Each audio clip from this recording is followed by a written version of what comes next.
اعوذ باللہ من الشیطان الرجیم، بسم اللہ الرحمن الرحیم۔ ڈیئر اسٹوڈنٹس، السلام علیکم۔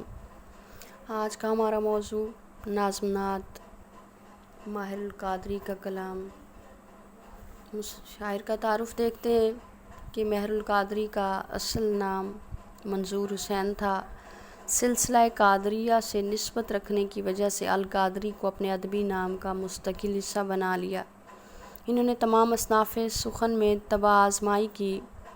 شاعری انہیں ورثہ میں ملی تھی، لیکن اللہ تعالیٰ نے ان کے نصیب میں شہرت نعت گوئی کے حوالے سے لکھ دی، لہٰذا آپ نعت گو شاعر کے طور پر شہرت رکھتے ہیں۔ ان کی نعت گوئی کا ایک خاص وصف یہ ہے کہ انہوں نے نہ صرف نعت گوئی میں رسول پاک صلی اللہ علیہ وآلہ وسلم کے ساتھ عقیدت و احترام کے تمام تقاضے ملحوظ خاطر رکھے ہیں، بلکہ سادگی، بے تکلفی، سلاست و روانی اور فصاحت و بلاغت کے جوہر بھی دکھائے۔ ان کی مشہور تصانیف نغمات ماہر اور ذکر جمیل ہیں۔ 1978 میں مکہ مکرمہ میں وفات پائی اور وہیں دفن کیے گئے۔ یہ ماہر القادری کا شاعر کا تعارف آپ نے دیکھا۔ اس کے بعد ہم متعلقہ نعت کی طرف چلتے ہیں۔ شاعر لکھتے ہیں: تو مقصد تخلیق ہے، تو حاصل ایماں، جو تجھ سے گریزاں وہ خدا سے ہے گریزاں۔ کردار کا یہ حال، صداقت ہی صداقت، اخلاق کا یہ رنگ کہ قرآن ہی قرآن۔ کیا نام ہے شامل ہے جو تکبیر و عظامیں، اس نام کی عظمت کے ہے قرباں دل و جاں۔ اشکوں سے تیرے دین کی کھیتی ہوئی سیراب، فاقوں نے تیرے دہر کو بخشا سر و ساماں۔ تہذیب و تمدن تیرے شرمندہ احساں، رحمت کا یہ عالم ہے مروت کا یہ انداز۔ ماہر سا گناہ گار ہے وابستہ داماں۔ تو یہ نعت، اس کا خلاصہ اگر ہم دیکھیں تو کچھ اس طرح سے بنے گا کہ اے اللہ کے رسول صلی اللہ علیہ وآلہ وسلم، آپ باعث تخلیق کائنات اور حاصل ایمان ہیں۔ آپ کو اخلاق و کردار اور قرآن کی عملی تفسیر کہا جاتا ہے۔ آپ کی عظمت کا یہ عالم ہے کہ آپ کا نام تکبیر و عظام میں رہتی دنیا تک رہے گا۔ آپ کے اشکوں اور فاقوں سے دین پھلا پھولا۔ آپ نے انسان کو خوددار بنایا اور تہذیب و تمدن سے روشناس کرایا۔ آپ کی رحمت کا یہ ثبوت ہے کہ ماہر سا گناہ گار بھی آپ کے دامن سے وابستہ ہے۔ تو یہ مختصر اور جامع خلاصہ جو ہے آپ کے سامنے آتا ہے اس نظم کا۔ اس کے بعد ہم دیکھتے ہیں اس نظم کے چند اشعار کی طرف بڑھیں گے۔ شاعر لکھتے ہیں: تو مقصد تخلیق ہے، تو حاصل ایماں، جو تجھ سے گریزاں وہ خدا سے ہے گریزاں۔ مقصد تخلیق کہتے ہیں کائنات کی یا انسان کی تخلیق کا مقصد کیا تھا، وجود کا اس کا جواز کیا ہے۔ تو حاصل ایمان کہ تو ہی ہمارے ایمان کا خلاصہ ہے، اور مطلب ہے گریزاں کا مطلب ہوتا ہے کسی سے متنفر ہو جانا، دور ہو جانا، کو جو تجھ سے دور ہوا وہ خدا سے دور ہوا۔ تو تخلیق کائنات کا مقصد حضور پاک صلی اللہ علیہ وآلہ وسلم کی ذات کو قرار دیا ہے، اور حاصل ایمان کا نچوڑ بھی آپ صلی اللہ علیہ وسلم کی ذات اقدس کو شاعر قرار دے رہے ہیں۔ تو اس کا مفہوم کچھ اس طرح بنے گا کہ اے نبی پاک صلی اللہ علیہ وآلہ وسلم، تو مقصد تخلیق ہے، تو ایمان کا حاصل ہے، جو تجھ سے گریزاں ہیں وہ خدا سے بھی گریزاں ہیں۔ تو تشریح کی طرف آتے ہیں کہ ماہر القادری نے نعت کے اس شعر میں نبی پاک صلی اللہ علیہ وآلہ وسلم کو مخاطب کیا اور اس امر کی طرف اشارہ کیا ہے کہ آپ صلی اللہ علیہ وآلہ وسلم کی برکت ہی تخلیق کائنات ہے۔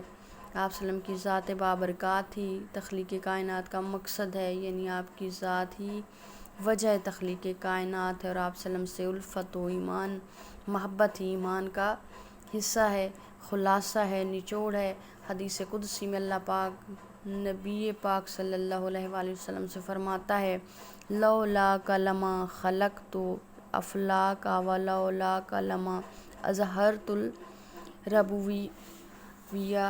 تو محمد عربی صلی اللہ علیہ وآلہ وسلم، اگر آپ نہ ہوتے تو میں آسمانوں کو پیدا نہ کرتا، اگر آپ نہ ہوتے تو میں اپنی ربوبیت کو ظاہر نہ کرتا۔ تو اسی چیز کی ترجمانی مولانا ظفر علی خان کرتے ہیں کہ گر ارض و سما کی محفل میں لولاک لمحہ کا شور نہ ہو، نہ رنگ ہو یہ رنگ نہ ہو گلزاروں میں، یہ نور نہ ہو سیاروں میں۔ تو بعض حدیث اور روایات میں بھی یہ بات بڑی واضحت و صراحت سے بیان ہوئی ہے کہ آپ صلی اللہ علیہ وسلم کی تخلیق حضرت آدم علیہ السلام کی تخلیق سے بھی پہلے عمل میں آ گئی تھی۔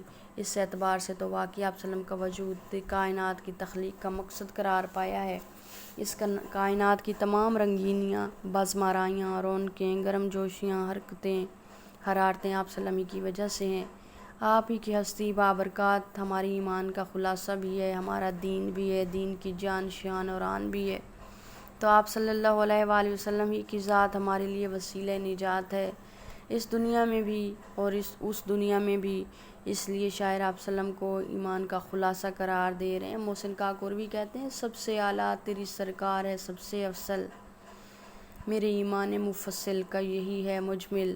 تو اس شعر کے دوسرے مصرعے میں شاعر کہتا ہے کہ اے رسول پاک صلی اللہ علیہ وآلہ وسلم، جو آپ صلی اللہ علیہ وآلہ وسلم کی ذات بابرکات سے دور ہے وہ اللہ تعالیٰ سے بھی دور ہو گیا، یعنی جو آپ صلی اللہ علیہ وسلم سے محبت نہیں کرتا وہ اللہ تعالیٰ سے بھی محبت نہیں کر سکتا، جو آپ سے ہدایت حاصل نہیں کرتا اللہ تعالیٰ بھی اس کی رہنمائی نہیں کر سکتا۔ تو جسٹس محمد الیاس کا ایک شعر ہے کہ کیسے قضا کو پائے کوئی اس کو چھوڑ کر، جو اس سے دور ہے وہ خدا سے بھی دور ہے۔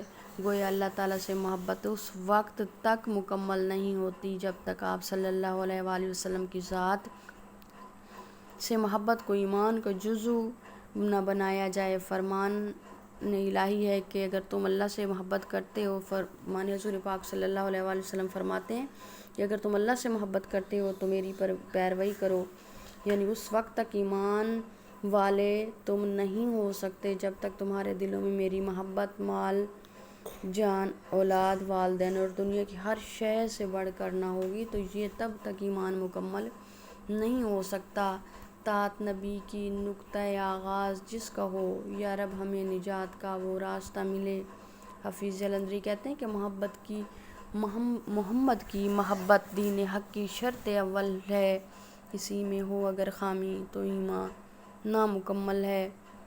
یا پھر مولانا ظفر علی خان کی شاعری دیکھی جائے تو انہوں نے اپنی عقیدت کا اظہار اس طرح کیا کہ نہ جب تک کٹ مروں خواجہ یثرب کی عزت پر، خدا شاہد ہے کامل میرا ایمان ہو نہیں سکتا۔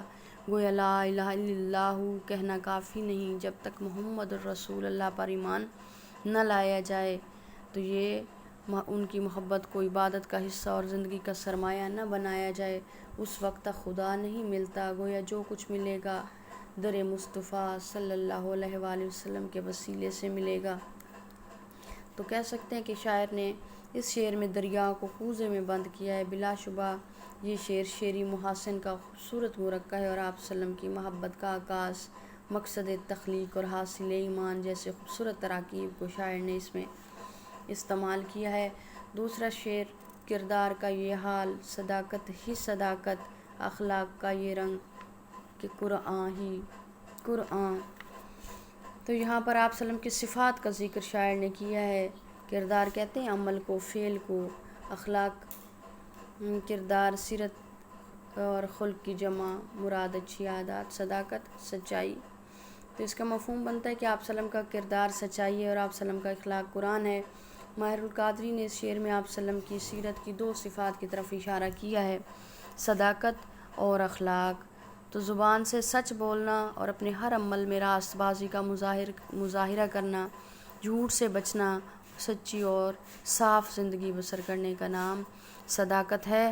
یہی وہ صداقت ہے جس کے متعلق قیامت کے دن اللہ تعالیٰ فرمائے گا، قرآن پاک میں ارشاد خداوندی ہے، آج وہ دن ہے کہ جس دن لوگوں کی صداقت ان کے کام آئے گی، ان کے لیے جنت ہے جس کے نیچے نہریں بہتی ہیں، وہ اس میں ہمیشہ رہیں گے۔ اللہ تعالیٰ ان سے راضی اور وہ اللہ تعالیٰ سے راضی، اور یہ بہت بڑی کامیابی ہے۔ تو آپ صلی اللہ علیہ وآلہ وسلم کے کردار کی صداقت کے گواہ تو کفار مکہ بھی تھے۔ آپ صلی اللہ علیہ وسلم کا سب سے بڑا دشمن ابو جہل بھی آپ صلی اللہ علیہ وآلہ وسلم کی صداقت کی تصدیق کرتا تھا، لیکن وہ کہتا تھا وہ محمد بن عبداللہ پر ایمان لانے اور محمد رسول اللہ کا انکار اسی وصف کی بنا پر کرتا تھا۔ اسی وجہ سے آپ سلم کو صادق بھی کہہ کر پکارتے رہے۔ آپ سلم جو بھی بولتے تھے حق بولتے تھے، کیونکہ وہ خود ہم کلام نہیں ہوتے تھے، اللہ ان سے ہم کلام کرواتا تھا۔ قرآن پاک میں ہے کہ وہ اپنی خواہش سے نہیں بولتے، یہ کہہ کر اس پر مہر تصدیق ثابت کر دی گئی ہے کہ وہ بے شک سچ کے پرچار کرنے والے ہیں۔ امانت اور صداقت میں جو ہو اس جیسا دکھاؤ، صاحب لطف امیم تو کوئی، تجھے دشمنوں نے امی کہا، تو ہے ایسا صادق با صفا۔ آپ سلم کا کردار سچائی ہے۔ کیسر روم کے دربار میں ابو سفیان نے آپ سلم کی صداقت کی گواہی دی تھی، جو آپ کی حقانیت کی دلیل ہے۔ آج 21 صدیاں گزرنے کے باوجود بھی مخالفین آپ سلم کی صداقت پر انگلی نہیں اٹھا سکتے۔ یہی آپ کے سچ اور حق ہونے کا منہ بولتا ثبوت ہے۔ قرآن بھی سچائی ہے اور آپ کا کردار بھی سچائی ہے۔ شعر کے دوسرے مصرے میں شاعر کہتے ہیں کہ آپ سلم کی اخلاق قرآن کے بیان کردہ اخلاق ہیں۔ آپ سلم کی اخلاق قرآن کے بیان کردہ اخلاق ہیں۔ سورۃ القلم کی آیت نمبر 4 ہے کہ وَإِنَّكَ لَعَلَىٰ خُلُقٍ عَظِيمٍ، بے شک آپ سلم کا خلق عظیم ہے۔ حدیث مبارکہ میں ارشاد ہے اِنَّمَا بُعِثْتُ لِأُتَمِّمَ مَكَارِمَ الْأَخْلَاقِ، بے شک مجھے اخلاق کی تکمیل کے لیے بھیجا گیا ہے۔ حضرت عائشہ صدیقہ سے کسی نے پوچھا کہ نبی کریم صلی اللہ علیہ وآلہ وسلم کا اخلاق کیا ہے، تو آپ نے فرمایا کہ آپ صلی اللہ علیہ وآلہ وسلم کے اخلاق قرآن کریم کے ہیں۔ عربوں کے جاہل معاشرے میں جہاں اخلاقی گراوٹ کی انتہا تھی، وہاں پر آپ سلم کے اخلاق کریمہ کو بطور نمونہ پیش کیا گیا اور ان کی پیروی کرنے کا حکم دیا گیا۔ اخلاق کی 2 اقسام ہیں، اخلاق حسنہ اور اخلاق سنیہ۔ آپ اخلاق حسنہ کا مرقع ہیں۔ دوست، دشمن، اپنے پرائے، سب آپ سلم کے اخلاق کے گرویدہ تھے۔ اسی سے متاثر ہو کر لوگ جوک در جوک اسلام قبول کرتے تھے اور ان کے اخلاق کی مخالفت میں مکہ کے لوگ آپ کو ساحر کہتے تھے، یعنی جادوگر، اور مکہ میں آنے والے ہر شخص کو منع کرتے تھے کہ محمد صلی اللہ علیہ وآلہ وسلم سے مت ملنا۔ اپنے تمام دشمنوں کو انہوں نے معاف کر دیا۔ تو اخلاق کے بالمقابل بدخلقی یہ عمل کو ایسے ہی خراب کر دیتی ہے جیسے کہ شہد کو سرکہ۔ خوش اخلاقی سے انسان شب زندہ دار و عابد کا درجہ پا لیتا ہے۔ شیطان اپنا سب سے مضبوط پھندہ خوش اخلاق لوگوں کے لیے تیار کرتا ہے، لہٰذا ضروری ہے کہ نبی پاک صلی اللہ علیہ وآلہ وسلم کے ان اوصاف کو زندگی کا شعار بنایا جائے، تاکہ دونوں جہانوں کی کامیابیاں اور کامرانیاں ہمارے نصیب کا حصہ بن جائیں اور ہم اس دنیا میں اور اس دنیا میں سرخرو ہو سکیں۔ بے شک یہی وہ ہستی بابرکات ہے جس کی اطاعت و پیروی ہمیں فتح و کامرانی سے ہمکنار کر سکتی ہے۔ حضرت اقبال کہتے ہیں لوح بھی تو قلم بھی تو، تیرا وجود الکتاب، گنبد آبگین اے رنگ تیرے محیط میں حباب۔ تو یہ شعر اگر اس کو دیکھا جائے تشریح طلب شعر، تو شاعر کی پرسوز محبت ایمانی کا مظہر ہمیں نظر آتا ہے۔ صداقت اور قرآن کی ترکیب بھی بہت خوب ہے۔ تکرار لفظی اس شعر کا خاصہ ہے۔ الفاظ کی خاص ترتیب نے شعری محاسن میں بھی اضافہ کر دیا۔ تو اسی کے ساتھ ہمارا آج کا لیکچر اختتام پذیر ہوتا ہے۔ اللہ حافظ۔